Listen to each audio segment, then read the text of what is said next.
Welcome, paranormal enthusiasts, to this week's episode of We're Creepin' It Real, here on the Coast to Coast Entertainment Network, where everyone comes for their paranormal fix. Real people, real stories, in real time. So glad you could join us for some ghostly gab. I'm your host, Eleanor Wagner.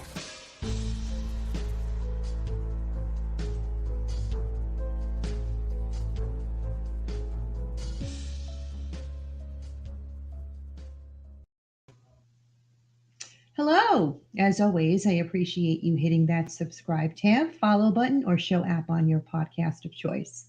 Everybody give a hello shout out to our coast to coast techie, Chris Mabry. He will be working hard tonight to help us run smoothly. Remember, we welcome audience participation, so be sure to go to the actual coast to coast feed to comment on the chat line so we can get your questions and be able to answer them accordingly. I'm so excited to introduce today's guests.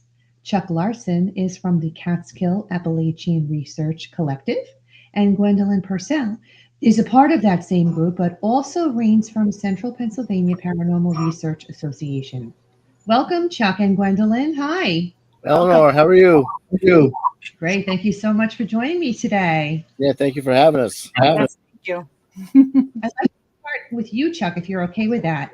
Your group is one type I've not had on my show yet, and I'm intrigued. Can you please tell the listeners what it's all about? We are the Catskill Appalachian Research Collective, and we're basically we do all fringe,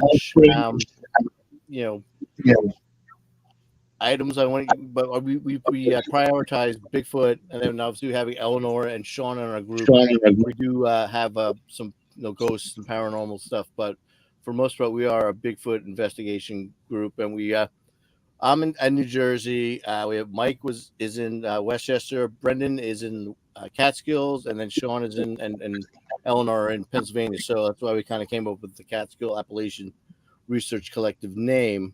We're about 2 years old.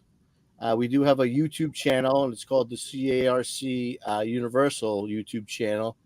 And Brendan, who's one of the founders with me and Sean, he does a lot of videos on there. So there's a lot of content on the channel, and it's actually he does these 3-minute little vignettes of basically debunking a lot of the more recent Bigfoot stuff that you see come up on Facebook and up on YouTube. So it's he does a great job with that. So actually, I watch those videos before I actually have an opinion on any of the videos that come up. So, but we're a good group, and we seem to, we're growing, so it seems to be working out well. And then we added Gwen this past year, so she's a great asset. So now you said you debunk. Is there a reason for wanting to debunk before actually looking for evidence, or is that just a process that you go through? It is. Going into this, I was such a fan, and I was kind of like always like everything's Bigfoot. You're in the woods in the middle of the night, and you hear like a little snap of a twig, or you hear like a acorn fall out of a tree, and you're like, oh, it's Bigfoot, it's big. You know what I mean? So I'm trying to like pump the brakes a little bit and just be more open-minded about it, and try to explain it away before you come to the conclusion of that it's Bigfoot. I have had some experiences, a few in Sussex County, where I really haven't been able to explain it away. So that's why it kind of intrigued me and actually got me into this, field, if you want to, so to speak. I'm not an expert by any means, but I'm still want to learn, and that's why we have our show From Behind Tall Trees on YouTube. We have all of our guests. I always get, when we're interviewing the guests, I always get caught up just listening to them because, I want to learn from them, and they're just so intriguing. So I'm not that great. When you say you're a newbie, so you just came into the group recently, right? Yes. Yeah. Well, we formed. I was with another group like 4 years ago before the pandemic, and that didn't really work out. So Brendan was also in the group, Sean and Mike. So we kind of the three of us, Sean, Brendan, and I, kind of started our own thing, and then the first thing we did was we brought Mike over because he's a really good investigator, and we started going from there. But as far as like investigating, yeah, I've only been really truly investigating for like 3 or 4 years now. And Yep. Gwendolyn, you just recently started, right? Yep, I joined them within the last 6 or 7 months, I believe. It's been okay. How did you find the group? Did you hear about it? Did you know somebody? We found Gwen. I actually had some paranormal things happening at my house, and I had a group come to do an investigation, and Sean was a member of that group. And then Sean and I ended up kind of tag teaming a show on the Park channel or the CARC channel, and it just kind of went from there. That's usually how I end up picking up new members too. The team will end up going in on an investigation or find out about a haunting. And I trust that gut feeling that I have. If I'm talking to somebody and we have a rapport, and then I see that they're sensitive in certain respects about different things, I will feel it out. And then when they say, I would love to do this, but I just never had the opportunity, I'll be like, that's it. That's all I need. And I've gotten some of the greatest members just from those little links, Absolutely. In our earlier discussions, Chuck, you mentioned that you have some great stories about investigations done in Sussex County. You had mentioned in New Jersey, Vernon by the Appalachian Trail. You said in Walpack and in Sparta by the Sparta Mountain. Were you on any of these investigations with him, Gwen, or did this happen before? No. Okay. Well, why don't you start? Yeah, the one was the one that was kind of close to the Appalachian Trail. That was actually an investigation Mike and I were doing. The other two were this was like probably 5-6 years ago. The Walpack one was probably 5 years ago, and then the Sparta Mountain one was probably about 20 years ago. So I was just it kind of actually got me into being intrigued about the subject because, I was like, it was weird. It was, and both the one and on the Sparta Mountain, I was with my sister's dog. I was actually walking my sister's dog, trying to go up to the summit of that hill of the mountain, and the dog started acting really weird, and I had the feeling of being watched, and then I had the feeling of being like intimidated almost. It was like almost like a really weird feeling, and then the dog started looking at something in the tree line, and I my eyesight's terrible, so I couldn't really see anything, but it got to a point where we got to a certain part of the trail, and the dog was like, "Nah, I'm not going any further," and he kind of blocked me with his front leg, but most of his body was behind me. Like, I'm not going, you know what I mean? So I'm like, all right. I kind of feel, it just was a bad feeling. You're saying I got a bad feeling. I'm like, all right, let's go back to the car then. I'm not gonna. What was it that made you feel that it was Bigfoot related as opposed to something paranormal, let's say like ghostly? To tell you the truth, I'm not sure. I really don't know. I haven't really heard of any ghostly things happening up in Sparta Mountain, and it was a daytime, so maybe that was, if it was a nighttime, maybe I'm like, ooh, maybe it's a ghost, but it was a daytime, and I always had a feeling that the Sparta Mountain into Malin Dickinson, that area's had some sightings before, especially Malin Dickinson. They've had a few sightings. And that's only that's probably what would make sense. I know just from doing paranormal investigations myself, it doesn't necessarily have to be at night. It can happen all day long, and it can happen just on land. You can just be on property, and you can have a new house that doesn't have to be old because of the property that's haunted that you put the house on. So you can never disregard any of that. But if you've had known sightings of Bigfoot in that general area, then it would be likely that's probably what it was. And when I was writing my first book, Sussex County Hauntings and Other Strange Phenomena, it was supposed to be just Sussex County hauntings. And then all of a sudden, these people came out of the woodwork with stories about Bigfoot, and they were so good. And they spanned over 50 years or more, but they were so good. I was like, oh my God, I got to share these stories. So that's why I added the Other Strange Phenomena chapters, because if I do that, then I can put the Bigfoot stories in there.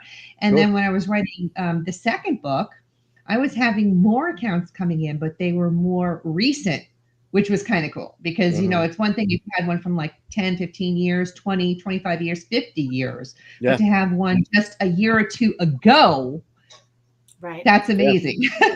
There was actually two. There was one, I think, like a month or two ago, up in Wantage, and then there was a crossing, a street crossing in, I think, what was it, like March, I think. So I mean, there's been a couple, What was real the one recently. that you heard in Wantage? Because that's where I live.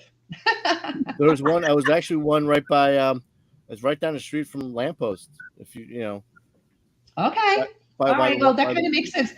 Yeah. Over by the Lamppost is very close to Owen Station and Owen Stations Road. And when I was writing that last book, she's a friend of mine. I had to change her name because she didn't want anybody to know her name, but she was up at a house that she rents out, and it was at night, and she was setting everything up for the guests that were coming. And she's pulling out the driveway, and she's got the windows down because it's really hot, and she's talking to her boyfriend on the phone, and all of a sudden she hears that telltale scream, and it freaked her to the core. And her boyfriend on the phone goes, "What the hell was that?" And she goes, "You heard that?" She goes, "I don't know, but I'm getting the hell out of here." So she pulls out the driveway and she goes down Glenwood Mountain Road. You know Glenwood Mountain Road. It takes you down into County Route 1 and takes you over Bassett's Bridge Road and Owen Station Road, which is all swamp on either side.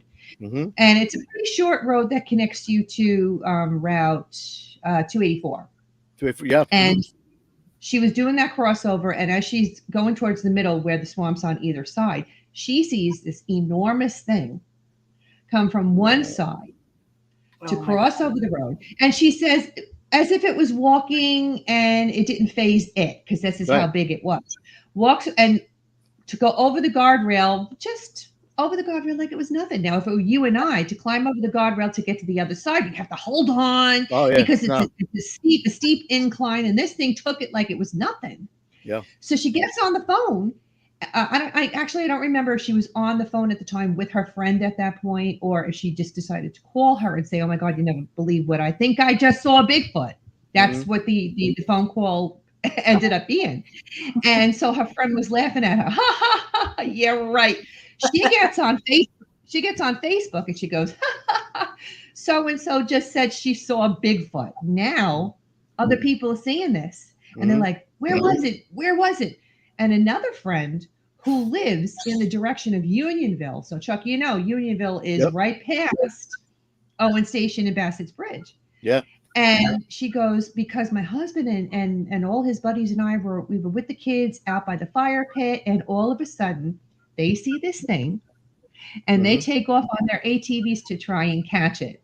So it made sense because the time frame was right when she saw it. Wow. And heading in the same direction. And this was in 2019 when this happened. So 19? 2019. Yeah. That's well, especially Unionville too, because Unionville is close to where the Seitz family farm was up in Wantage. That's the late 70s. Road Wolf Pit Road. But so that the area has. I don't think Bigfoot lives in New Jersey, so to speak, but definitely comes to visit, spring, summer, and fall, especially when the apples are all in, all the orchards are in, having their, full going. People have their vegetable gardens. They go, it's corn, tomatoes, everything. So like I said, I think they do swing by, whether there's a family unit or what. That might, that's up for debate. But we had Mike and I, that investigation we had at the Appalachian Trail, because Bassett runs right by the Appalachian Trail. If you go on the other side of the ridge, that mountain, that's where we had our experience where we were investigating a person's property, and we were in the woods, deep in the woods. We got to a power line, and Mike did some clacking, and we didn't hear anything back. And it was getting dark. It was like dusk. And I'm like, "Mike, let's just walk back to the road, and we'll take the road back to the lady's house, and we'll sit on the deck." And we went back. We were sitting on the deck, and sure enough, as soon as it got a little darker out, we heard like clack, clack, clack, and then clack. And there was like 4 or 5 clacks, and then we heard a wood knock coming from the swamp, which was like real close to the house. And then after that, like we weren't moving from the deck, and then also we had a tree pushed, like a push down. You heard a tree get pushed down Mhm. because What do you use when you're trying to do the clacking yourself to get their attention? we have sticks. I mean, we have like little got knockers. I was gonna get my got knockers when I get down to the conference. But I have 2 like sticks we'll use. Mike actually picked up 2 rocks and we're smacking them together. But Gotcha. or we try to find a nice stick and hit it against a tree. But a lot of times the branches they're wet and they really don't make a loud noise. Mhm. So you almost want to bring something with you.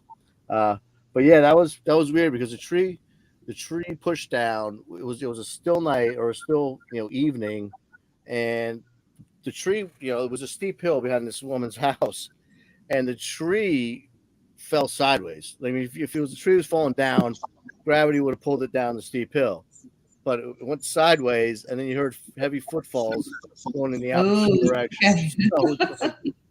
So it's something to no one was out in the woods, no one was out doing yard work or messing with her either. So it's just something you can't really explain this, and then I don't know what I saw, but my third encounter was I was right by where in Wallpack, and you have like those fields, and I'm looking, and it was like June. It was 80. It was like 80 degrees out, 90% humidity. It was like in the evening, and I see this thing in the field, and the grass was probably 4 feet tall, and this thing stood up, and I'm looking at it, and it looked like someone in a ghillie suit, and I'm like, well, it's June, so no one should be hunting, and it's awful out. It's so humid out.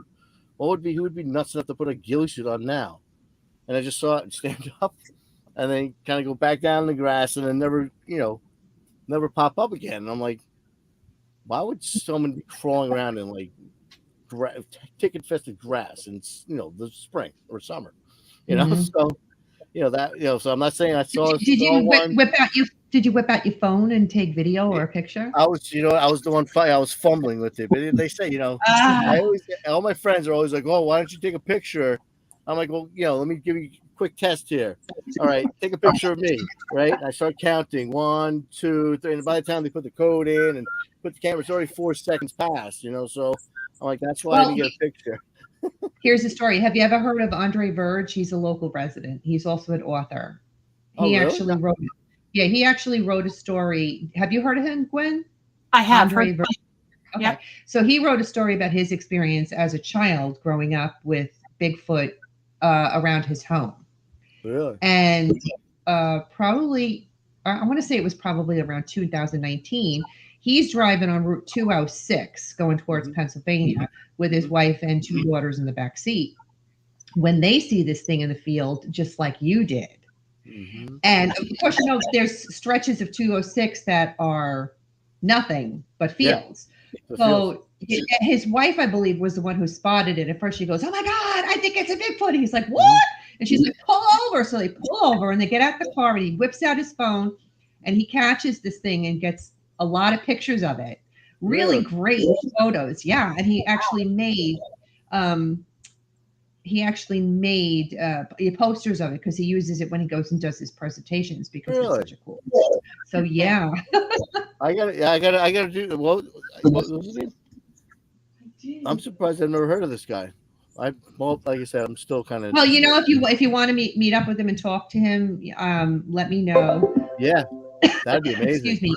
I'll give you the information. I know that, believe it or not, excuse me, everybody has a different reaction to Bigfoot, but he is terrified of it because of that first experience that he had as a child. So I'm sure he's actually very frightened by it. So I know some people are not, but he is. And, it's like they say, you don't find Bigfoot finds you. So it's a matter of it's true. It's true. I feel like a Bogart in the whole show about a paranormal show about Bigfoot.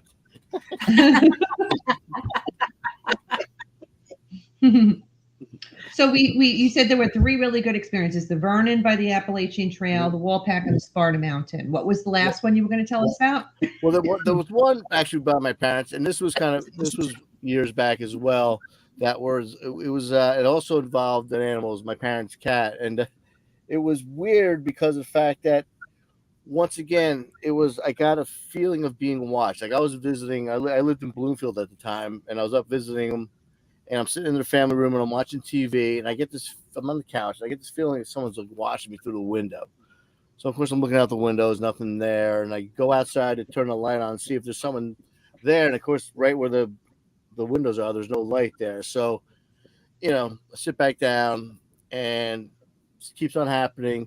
Make a long story short, I turn on all the lights in the room, and I'm looking out the window, and also my parents' cat comes over to the window, and it's hot. It was like another hot night, and I remember the smell. It was just an awful smell. It was like just terrible, like feces, urine, BO, everything compounded together. It was awful. And so that was already in my mind. But then when the cat came over and was looking out the window, she started hissing at something at the window. And I'm like, let me get, there was only screens in between us. So I'm like, let me get the cat and throw him out of here. Oh, what happened to my power? Sorry. That's okay. But so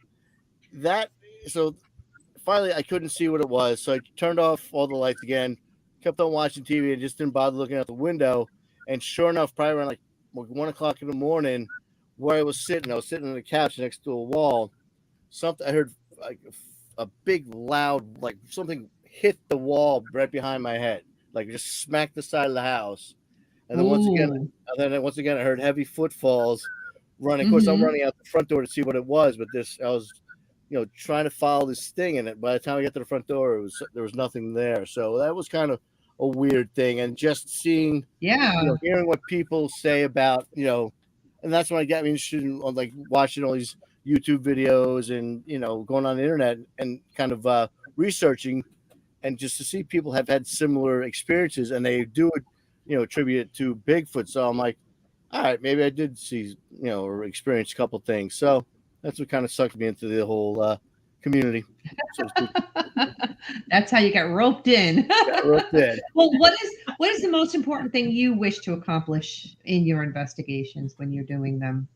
Just an answer. I mean, I know a lot of people, they want to get the proof, and they want to, maybe get, have that, the body or the hair or whatever to prove it. But I just like to just know it exists, just so I wasn't crazy. You know what I mean? Granted, if I get the great money shot, and it, or like if I do happen to stumble across that, then fine. But for the most part, it's just cool to go out in the woods. I wonder, I like, Andre should take that picture and go somewhere with it. I mean, it's really a great picture. He should. He really should, because I mean, you have the Patterson Gimlin film, which people, that's like the Holy Grail, and then you have a couple other films, but there is a couple few pictures that are right up there, so it could help with and get them into the right people. I know I've met Ken Gerhardt a couple times, and he actually become friends with him. And he's like, listen, you get a good piece of evidence, send it over to me, and I'll get it to the right people. You know what I mean? Make sure that it's all private, and make sure that it's done the right way. So absolutely. If even if you want someone else to look at it and get some eyes on it, definitely. I'm gonna go buy his book just so I can see it. Mike Famelon, have you ever heard of him? He's also a local. He's got his own Bigfoot page. Does a lot of stuff. I have worked with him in the past, and I'll just put that's the reason why we have our own group now. So I'll leave it at that. Okay. I'll leave it at that. And listen, Mike's very knowledgeable. He's great at what he does, and he was. I learned a bunch from him, but like I said, it's just we decided to go our own route, and gotcha. Now, Gwen, do you have anything to add to the stories Chuck has already shared with us? I mean, what was your interest in Bigfoot? How did you get roped in like he did originally?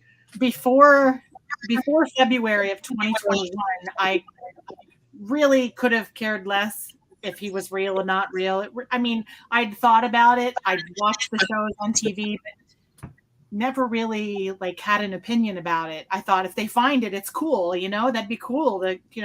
I don't know if you can cage something up like that in a zoo, but I mean, I'd go see it. I wouldn't want to. I wouldn't want to do that. That's so sad, I know, but it's just something you're not going to see every day. But then I saw one, and from that moment on, it's been Bigfoot, 24 hours a day, 7 days a week. So now that Gwen mentioned that about people wanting to cage it up and put it in a zoo, how do you feel about that, Chuck? Well, it's funny because the mountain gorilla wasn't, that was supposed to be a mysterious creature up until like the mid '80s, right? The late '80s, and they found that. Now that's in like every other zoo. So, I don't. I'm basically, a lot of people ask me if I'm a kill or no kill. I'm basically no kill unless it gets hit by a truck or something like that, or if it dies of natural causes. Obviously, you need a body to have to prove it's real and to do DNA tests. As far as the zoo, I don't think you'd have a big enough area to. I don't think you could contain it. No, I don't think you could. I'm totally against zoos, regardless of the animal. I just totally don't feel that we should be taking them out of their habitat. And no, we can see them, especially with modern technology now and videos, and just what we can see that way, I think is more intriguing. Or if you're going to have them on preserved land that's hundreds and hundreds of acres, right. But something like a Bigfoot to me is I think that they're a lot smarter than we are. I mean, they've managed to evade capture and visibility for how long now? Yeah. I don't think it's fair of us to trap one of them and put it in a zoo. I don't think it's right. Plus, like most predators, like tigers, bears, they need so many square miles just to roam and feed themselves. Yeah, and I think you put this thing in like a 100 by 100 cell, it wouldn't be nice, great at all. No, it'd be very sad. I don't know that you could physically the strength that it has. I just don't know that you can even do the contraption to hold one. Something that would contain it. Yeah, I agree. I wouldn't be there when it got out either. You're near it. No, no, me either. Now, Gwen, you also belong to a group called Central Pennsylvania Paranormal Research Association, and you have some cool stories to share. But the one in specific is an investigation that took place in your home that you mentioned earlier. Yes. Can you tell me a little bit about your home and what you wanted the investigation done there for? Well, I had a couple instances where we were sitting outside the house, like right outside the house, and I had something approach me that smelled like death. I mean, it's summertime, it's 100 degrees. If something was dead, you would be smelling it like constantly. This just came at you in like seconds and then was gone just as fast as it came. And I immediately I've seen ghosts my whole life. I've had encounters with, since as little as I can remember. So as soon as I smelt it, I was like, we have to go in the house. And my husband was like, what? And I'm like, we have to go in the house. We have to go in the house right now. He just couldn't understand why I was adamant. We got to go in the house. So it was kind of awkward because as soon as this thing started towards the house, I was having instances in the house. Something was like sitting down on the edge of my bed and putting a hand on my leg or my arm. And it was kind of comforting. I kind of felt like whatever was in the house was keeping whatever was outside out. Is kind of how I took it. Keeping you safe, protecting you, letting you know it's okay. I'm here. I'm keeping you safe. But this thing would sit on the edge of the bed, and I'd roll over and look at my husband, and he'd have his back to me. And I'm like, "Are you like?" There's not a dog. There's not a cat. Like I don't know what's happening, but things like that started really happening. And I was nervous about something negative being there, so I made a lot of phone calls till I found somebody that would actually come to the house, because it was in the middle of COVID. And this group said they would come and help me, and they came. And it's been good since then. I mean, the psychic that came was Liz Jumper. I don't know if you know Liz Jumper. She came to the house, and nothing was negative there, so that kind of calmed me down a little bit. But I haven't.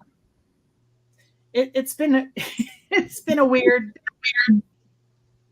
a couple years. Things go. Well, what did they tell you that it was? Did they find out who it was? Liz can actually see entities and communicate with them. She said that there's 2 women, a man, and she couldn't tell what the fourth. There's 4 entities inside my house. She couldn't tell what the 4th one was. And I found this funny because I did not tell my mother-in-law any of this. Well, my in-laws had gotten COVID, and they came to stay with us when they were released from the hospital. And my mother-in-law's she wakes up in the morning one morning, and she said, "Gwen, were you up talking in the middle of the night?" And I'm like, "I assure you, I was asleep in bed. I was not." And she said when she woke up, there was a lady sitting on the edge of the bed. There was a lady and a man standing at the end of the bed. And a little boy came out of the closet and walked into the hallway. And I was like, what? So she just confirmed everything that the psychic had told us was there. So, now, is it your home that's old, or is it the property that it's on? Which is it? Because we're the second owners of the house. It was built in 99. So it's... okay, it's the property. Yeah. Definitely either or. We like antiques. We bring things home from antique stores, and I work as a paramedic on an ambulance. So I'm at the worst times. This place is at the worst times. And so I don't know if I've had anything follow me home. I've never heard, though, of more than one coming home with you at one time. Well, I hope not. It feels like it's a family that was there. That's what it sounds like. And normally, if you have an attachment, it's one entity of some sort, right, or you'll take one home with you. Right. So the fact that there's 4, I feel like it's a family that probably. I mean, who knows? We don't know what was on your property hundreds and hundreds of years ago. It could have been a house in a fire, and they all died, and then they're stuck there. Yep. I know with my team, we like to try and offer them the opportunity to go through the light. We let them know that if they go to the light, they can come back and visit anytime they want. But if they don't go to the light, they're stuck here. So usually that makes them go and move forward. But you do have those ones that don't want to go. So it's kind of like a hit or miss. Well, you brought a photo and a video and some EVPs. So why don't we have Chris show us that photo? I know you did say that if you zoom in, that you could actually see the entity. So I put them up in the order, Chris, that I sent them to you. So this shows you circled it for us to see. Yes. What it is.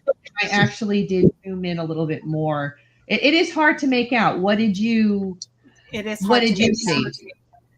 See, now look where I circled. See the yellow one that I circled? Is that somebody by the fire, or is that something? That's somebody by the fire. They were taking a photo. They didn't see this. They just happened to take a photo in that direction.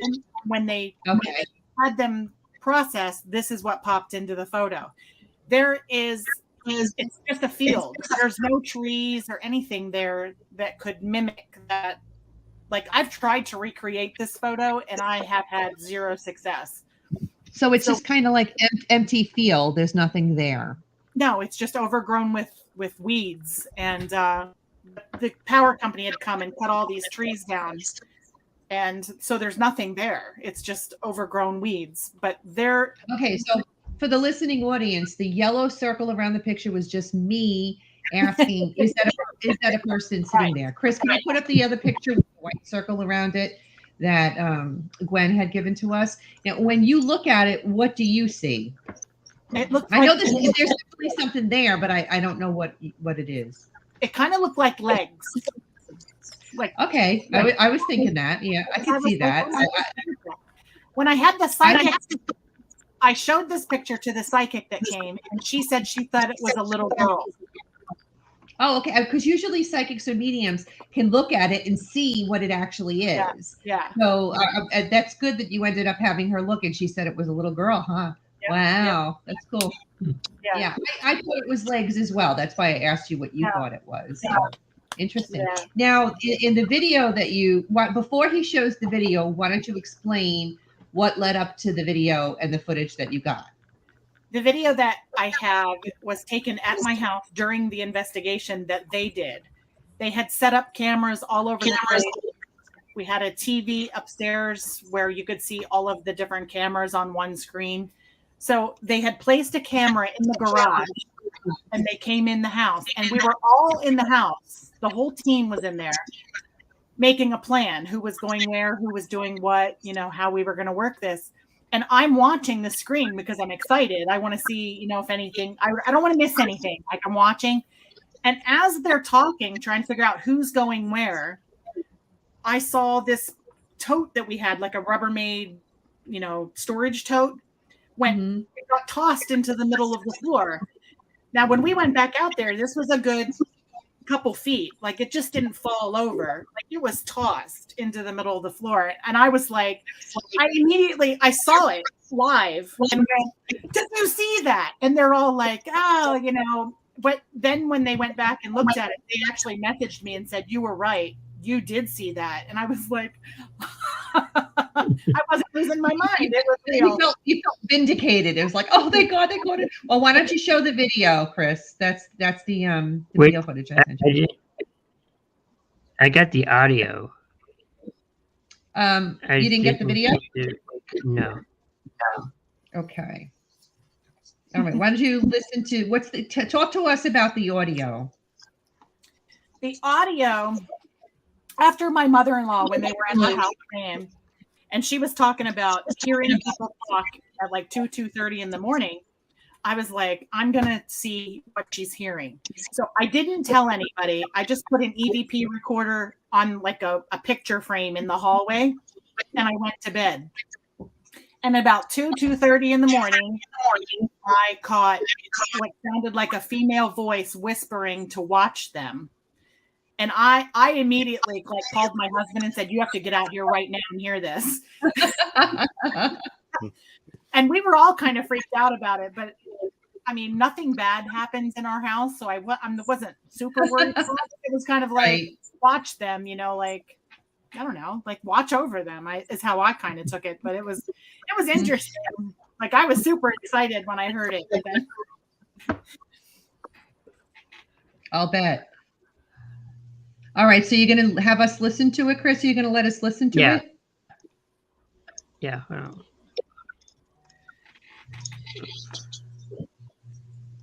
Now, I put this on the Audacity program on my computer and tried to isolate computer savvy. So I tried to isolate this so you hear it like kind of get a little bit louder. That's the section I isolated, but I don't know how to pull it out. So.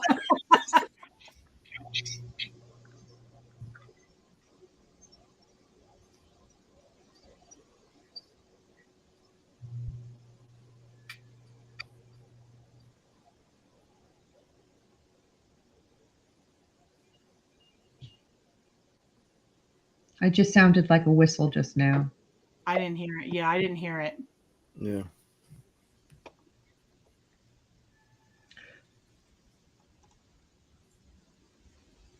What did you get that it said? What was it that you heard? She did a whisper that said, watch them. And you were like, what?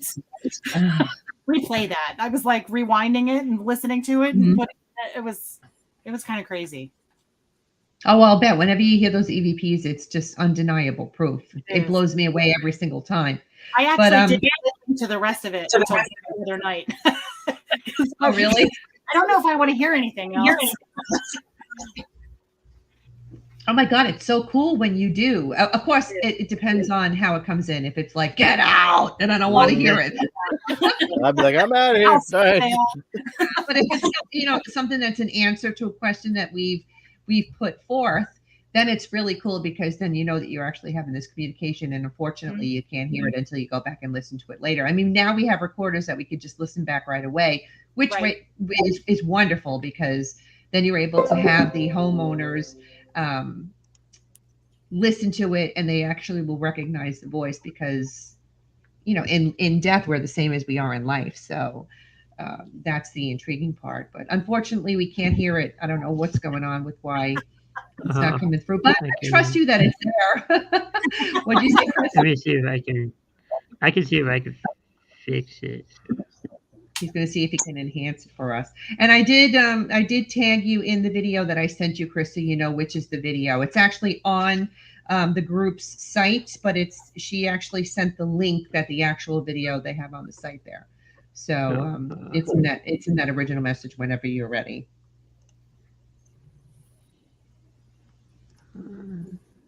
The Audacity has a lot of different things that you can do with it. I'm still learning to use it with my pre-recorded show that I have, my A Strange and Scary World. I have it pre-recorded, so I edit a lot of the stuff, and it has so much on there, but unless somebody can teach me, I don't know, Right. I'm constantly saying, can somebody please show me how to use this? Because I don't know how to do this. Yeah. I think I got it. You learn as you go. Oh, he thinks he got it. Okay, let's see. I think this is that correct? Oh no, that's that's Hillview Manor.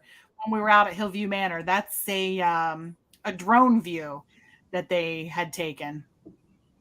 Here, this one here, the one in that one. Yep. All right, so this is okay. Well, there you go.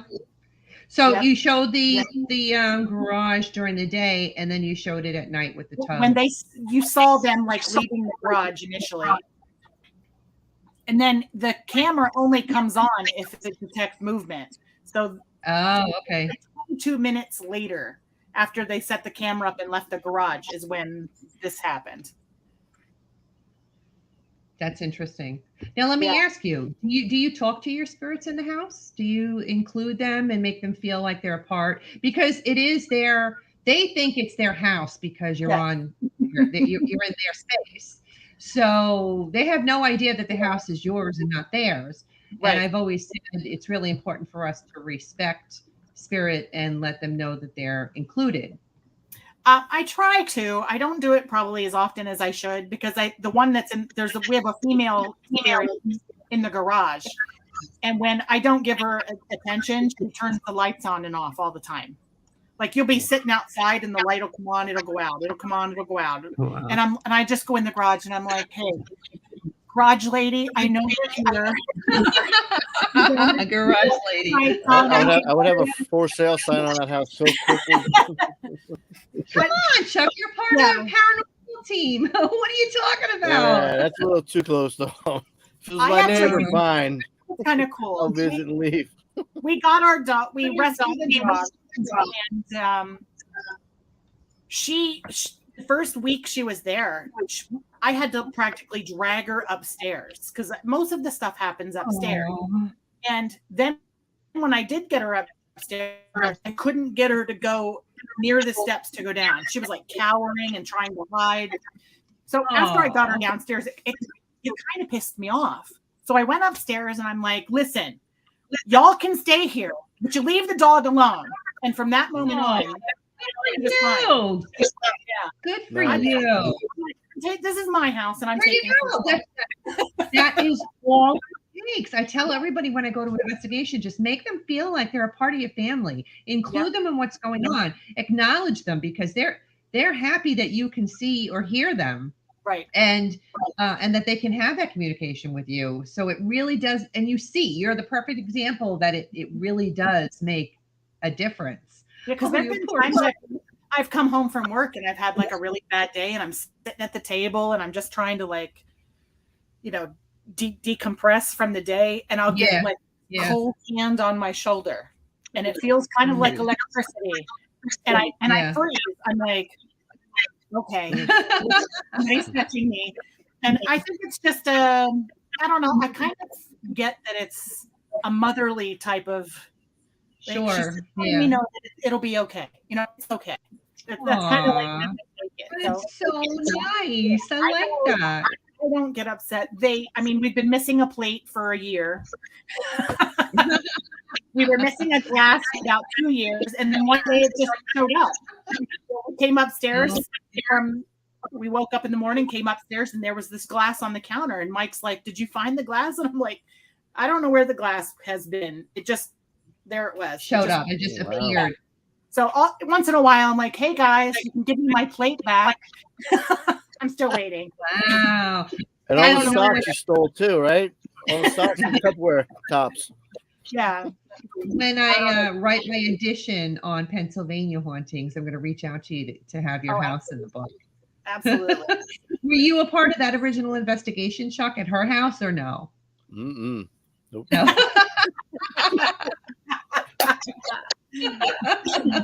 We're going there next weekend though. We're gonna be on the outside. Hopefully, hope there's nothing. Well, from what she told me, the outside's pretty bad compared to the inside. So I'm not sure if you want to do that. It's really funny because before I got into Bigfoot, I had my neighbor's sister reads tarot cards, and my husband and I were just about to we were a couple of months away from getting married, and she was reading tarot cards, and I thought, I'm gonna go up there and have her read my tarot cards. You know, I don't know. Never had it done before. Thought it would be fun. Sure. And in the middle of the tarot card reading, out their back door, you can see across my yard. And she stops and she points out the window and she says, "You need to go sit at that tree outside." And I'm like, the woods have always creeped me out. I haven't particularly cared for being in the woods here. And I'm like, "Oh no, I'm not going down there." She said, something is in the woods that wants to talk to you. And I'm like, "No, I'm not doing that." So one day I kind of got mad and was like, damn it, I'm going down there. And I went down there and I stood. I probably was down there for 5-10 minutes. And I don't know what it was, but I had a very hard time walking away. Like all of my energy was drained. I felt completely tired. Like, I don't know what hit me, but like I went in, it was like 4 o'clock in the afternoon. I went in the house and went to bed. My husband's like, "Do you want to come out and watch TV?" And I'm like, "No, I'm going to bed." Drained all that energy. It did. Amazing. Put some caution tape around that tree, Gwen. I don't want to be near that tree either. Wow, that is so interesting. And 1,000 feet from my house, walking across the field, I saw Bigfoot in February of 2021. And I did. And I've had the weirdest experiences since then, like whistling in my front yard. I run outside, nobody's there. All kinds of things. My dogs carry on at something outside at all hours of the night. And I can never find anything. And then my husband's like, "I wonder if that thing in the woods that the tarot card reader told you wanted to communicate with you wasn't paranormal.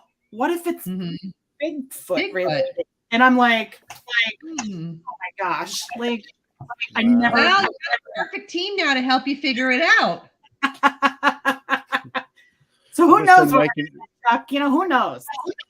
I'm gonna be by the car. I'll send Mike and Sean into the woods. I'm such a hero for being an investigator. I'm like, no. No, well, given there are so many paranormal tools out there, what one tool do you find most effective and that you personally find yourselves relying upon? Well, for me, I have spent thousands of dollars buying equipment. And over the last couple of years, the thing I found like the absolute most is my own body. You go out there, you turn all the lights out, you ask questions and see if you get responses or get answers. And I have found that sometimes works better than anything else. Just reading. Well, it sounds like you're very sensitively gifted. Like me personally, I can feel spirit. I go into a place and I call it my foofy feeling. So I go in and I can feel if it's good or if it's bad. Yeah. If I want to actually communicate, I pull out my dowsing rods or my pendulum to get those yes and no answers. But I have some people on my team that can walk into a place and they can see, hear, and feel. And it's like, I'm so freaking jealous, man. You know, like it's kind of like it's a curse, but it's not a curse because you know, it's like, do you want, and now it's not like I haven't seen spirit, because I have. When I was a kid, I lived in a house with a ghost and I could see the spirit. And it wasn't until I was older and I owned a haunted consignment antique shop in Sussex that I could actually see the full bodied apparition. So for me, that was a huge growth from seeing a shadow figure to actually seeing the full bodied apparition. But it wasn't, yes, on Main Street, 52 Main Street. And it wasn't as if I could do it at will or anything like that. When I go into a place, I know to expect whether it's good or bad, but it's not like I can expect to see something unless they are powerful enough to make me do so. So, okay, can I ask you a question, Eleanor? Like, when you go into investigations, now, and if you've been there before, do you give, like, because I know in like the Bigfoot world they call it like pareidoia, like sometimes when we see witnesses and they try to really sell the story and, you know, get you amped up, and then you walk into the woods and you're expecting to see something. Do you, like, when you have your team go there, do you just give them like minimum information and have them just experience for themselves, or just give them like a, you know, or do you give them like a whole big story, or have the witness talk to them and get them kind of excited for the place? You know, is it like, or is it just like, sure, as a writer, and when I founded the Lady Ghostbuster team, it was really because I'm the writer writing the stories for people in the community who are sharing their experiences. So that was my ultimate goal. So when I get an in to a location, it's because I've already spoken to that homeowner or that business owner. So I'm already privy to everything that's going on in that place. So when I bring the team members in, I don't tell them anything. They want to go in open-ended and not know a thing. And for not only because they want to experience it themselves and be able to collaborate it with each other, but they also don't want it to be tainted, because if I tell them something, then they can feel like they've already known about it ahead of time. So I don't say anything to them. And as a team, we work with very traditional. A lot of teams I know have tons of different equipment. Some of it's very crazy. We like to be quiet, and we'll use just like a regular flashlight and get huge results. We have K2s. We do have audio equipment. Like I said, I use the dowsing rods and pendulum. And like you, Gwen, a lot of the members of my team are very gifted, like I said to you, and they will go in and just use themselves. And when we are all there's usually 7 or 8 of us at an investigation, if we're all available for that particular night. And when we go, just all of that positive energy, it's amazing what you unearth. I mean, we did an investigation last weekend in Morris County at the Lotta Crabtree home. She was a famous actress in the late 1800s, and she had this as her summer home. And the family has been experiencing spirits for years, and they invited us in to do an investigation. And the stuff that we got is it just blows me away. And we all felt her there, but it's not only her, it's her brothers and other people who have lived in the house since then. There was a nanny in there and a dog, which is, believe it or not, the dog belongs to the people that own it now.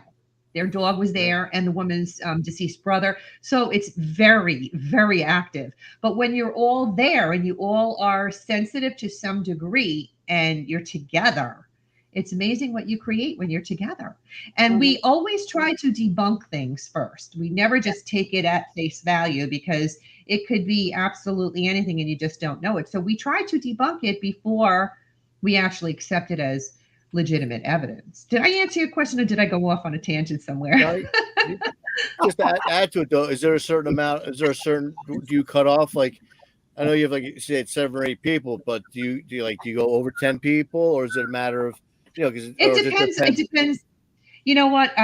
There's been an issue with this over the years. Now I'm finally settled. Now it's good with the group that we have. We do. All 8 of us will go if we're able. If it's less of us, that's fine. But it's usually no more than 8 now. But there was a point in time, because I do have 20 people that have been on the team over the years. It's really hard being the person who organizes things to commit to a homeowner or a business owner and say, we'll be there. Right. And then the day of the event, if you don't have anybody show up, I mean, there have been times that I was like, "Are you freaking kidding me? You said you were going to come, and now you're not going to come." Right. So rather than I'd rather have more than less, because I don't want to disappoint the homeowner. But Absolutely. like I said, now I've reached a point. It's now 2 years later. I have this team, and we have a solid 8. Good. And we are all committed. And excuse me, as I said to you, if we're all able to go, we do. It's always at least 8, if not less. So do you always So, partner up then? Is it 2, 2, and 2 then? You guys have like 4 teams of 2? Everybody, it's funny that you should ask that. 2 of them are couples. Okay. There's one couple that they're both very sensitive. The other couple, he is extremely sensitive, and she's like into the history part of things.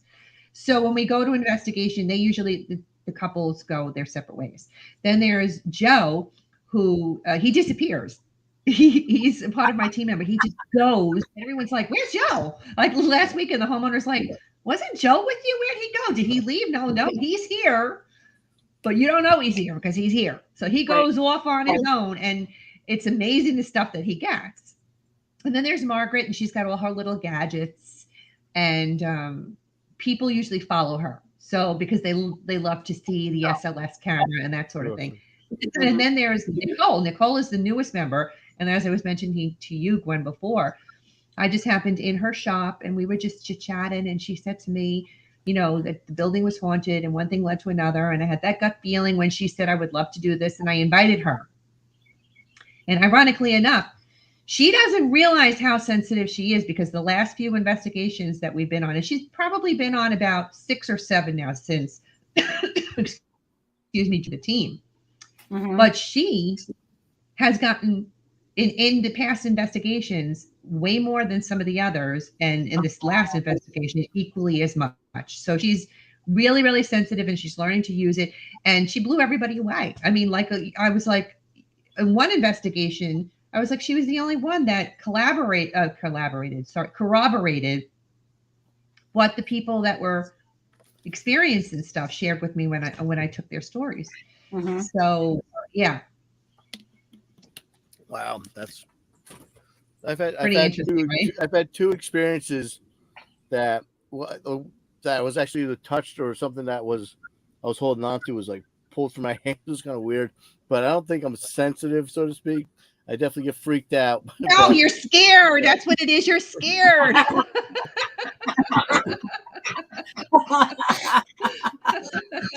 The one time I was in my sister's. My sister went to Moravian, and one of her dorms was an old Revolutionary War hospital.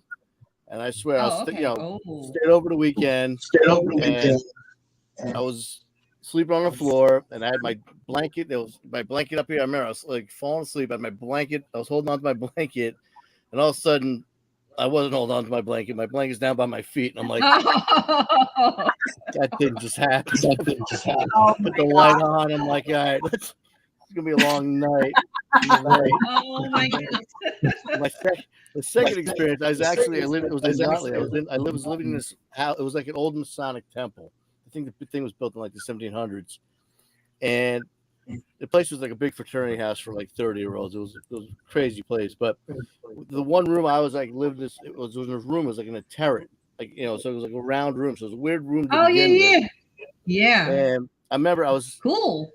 People were always partying there, and I was always work. I'd be at work at like 8 a.m, so I was always sleeping around like 9, 10 o'clock.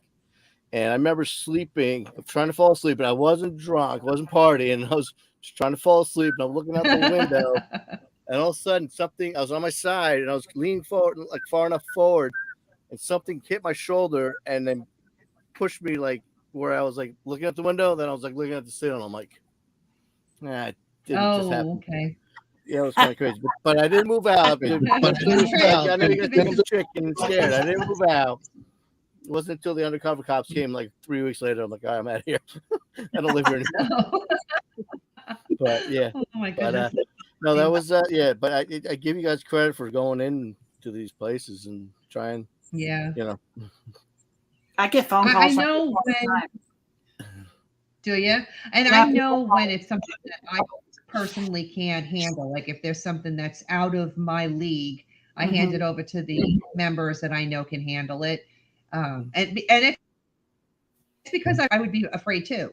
Because I mean, I've got my bracelets on for protection. I've got my necklace on for protection. I say my prayer. I put the protective oil on. You know, you do all these things that you can to protect yourself, but you can never be too careful. But like I said, if I do come up against something that I know is way out of my league, I pass it on to somebody that I know can handle it. So. Now, do either of you do like the Ouija board or anything like that when you're at these places? Oh no, that's off limits. Yeah. The Ouija board is off. You don't want to mess with that shit. No, thank you. Nope. And people Even just think it's it's very got the Mattel stamp on it. It's a game. It's a board game.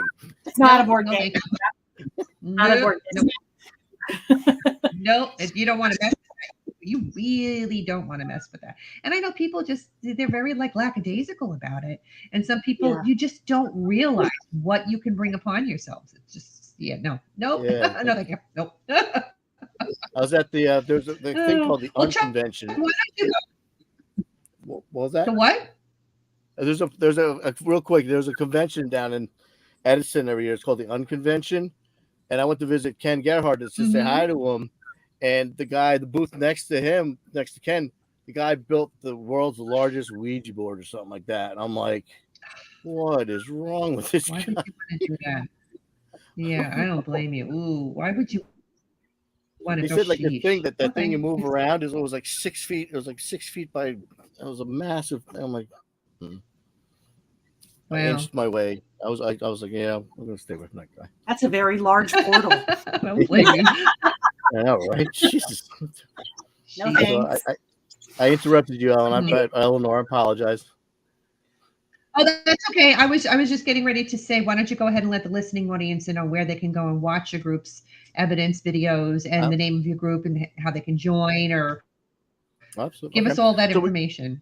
We have a Facebook page. It's called the Catskill Appalachian Research Collective, CARC. People call it CARC, but we prefer CARC. I mess up once in a while and say CARC. I mean, when people say that, but join our Facebook group. We have a lot of great members in there, and everyone tries to contribute, and there's a lot of it's not like most sites where everything's Bigfoot and there's like red circles on pictures everywhere. So we try to be pretty intelligent about it, and then we also try to be a venue for people that have questions. You know what I mean? And don't know where to go. Just come and join and ask questions. We're not going to rip your head off. We're going to be supportive of you. We also we just started our YouTube channel. It's the CARC Universal YouTube channel, and we have the From Behind Tall Trees show on it. Gwen's got her show. It's Ladies' Night From Behind Tall Trees. We are usually we're on Wednesday nights at 7:00. And then we have Sean, Eleanor, the show you're on with Sean's Paranormal Show. That's on Thursdays at 7. And then Brendan, who's like the one of the founders, he does, like I said, those 3-minute little videos that are real quick to watch, and you learn a lot. And it puts another perspective out there instead of being like, oh my God, there's a Bigfoot. It's like, okay, well, let's break it down a little bit, and you can see, Right. But and we have we've had some pretty good response to the YouTube page or the YouTube channel. So please join it. It'd be great. And obviously we would love to work with you, Eleanor, too, if you ever want to come out and go on the woods with us, or thank you. Maybe I'll get into a house, one of these old farmhouses in Sussex County, maybe, since it's so close. Yeah. Now, Gwen, why don't you go ahead and let the listening audience in on where they can go and watch your group's videos and all that information? The paranormal group has a Facebook page as well. I don't do a whole lot of videos. And since I've been actually with COVID, not many people have been very active doing even investigations. I get people that call me all the time and say, hey, there's some things happening at my house. Can you come check it out? And I usually will go myself because I'm sensitive, and just kind of go and do a quick walkthrough to see if I feel anything there before I involve the whole team. So if anybody has anything, the group page, the Facebook page is what? It's Central Pennsylvania Investigators that we have. And some of us are on the CARC Facebook page, so you can reach us either way. But then Okay, there's so anybody in the Central Pennsylvania area that has some activity and would like to have a group come in, you can reach out to Gwen or Chuck on that page to get hooked up. Remember that, Gwen. Don't forget Got Knockers. Your Facebook page Got Knockers. Funny story, real quick. I was out on a BFRO expedition last September for my birthday because I wanted to learn more about this Bigfoot thing, and had the weirdest experience ever, where there was 3 of us standing on a logging road, and there was woods on either side of us, and we all 3 heard it. Something walking. It sounded like a person walking right in front of us, and all 3 of us pull up our thermal cameras, and there's nothing there. So one of the guys made a knocker out of a tree branch. I'm pretty jealous of it. It was really nice. And I jokingly said, I'm going to make you a t-shirt that says Got Knockers. So I did. I came home, I made the thing, I sent him a picture of it, and he emailed me instantly and was like, you have something here. You should really take off with it. And I sat on it for months before I decided to trademark it. So now I have that all the proceeds I use to fund expeditions and research. So wonderful. Since so I have when you said in my backyard, I'm outside of my own backyard. So getting back to your experience, though, you said that you heard these feet, this walking, and you guys got your thermal cameras out, and there was nothing there. Does that sound like it's an implication that Bigfoot can be invisible? I never thought I'd hear myself say it, but the more the things that happen, the more I lean towards he's got to have some kind of paranormal or spiritual or supernatural element to him. I don't know how all these years. Well, yeah, exactly. And the reason why I ask you this is because in some of my research that I've been doing, people have implied that they felt that maybe they were aliens because they coincide the sightings of Bigfoot here in Sussex County way back. I'm talking like in the 50s, coincided with the first like a UFO crash in one of the lakes in Lake Owassa, and shortly after they started seeing these Bigfoot sightings. So I don't know. We should never outrule it. It's a possibility, right? That's the big debate in the community. Is it, are you flesh and blood? And they call the flesh and blood people apers, and I happen to be an aper. But then there's the paranormal side, and they call them the woo. So, but you got to keep an open mind. Sure.